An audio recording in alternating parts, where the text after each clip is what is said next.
The new ISIS video showing terror fighters on a hilltop overlooking, again, that crucial town of Kobani.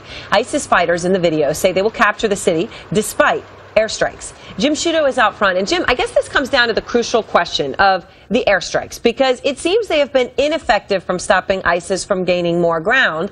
But now U.S. officials are saying, well, wait, that isn't the whole point of the airstrikes. Is that really what they're saying? Well, I had a long conversation with a senior administration official today about this, and they say that in Syria, the focus is on going after ISIS command and control, key infrastructure, the way it gets its money, selling oil, etc.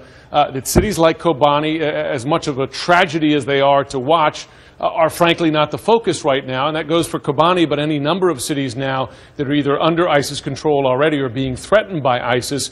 That's in Syria. Now, they say that in Iraq, gaining back that territory from ISIS is a priority, but there, when you look at the map, Erin, you can see that that progress has not come very quickly either.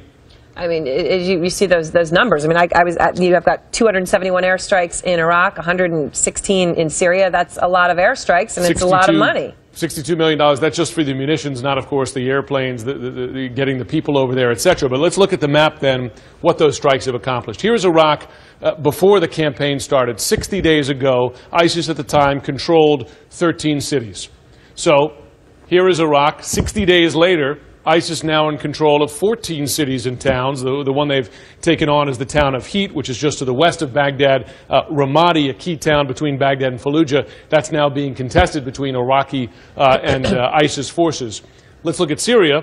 In Syria, you don't even really need, Erin, a before and after photo, because in Syria, 15 days ago, ISIS controlled 10 cities. Today, it controls 10 cities. And now Kobani, looking like it may fall to ISIS. That's a real problem over time. Now, what administration officials will say is they can still accomplish their goal of degrading ISIS in Syria without gaining back these towns by, in effect, keeping ISIS on the run, making it have to hide, move in smaller groups, destroying some of its infrastructure, its weapons, etc.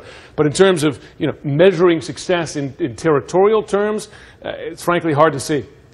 It's very hard to see, and of course it's hard to understand big picture how you could say you're gaining ground when the other side is actually gaining physical land and controlling towns and cities. Thank you, Jim Sciutto.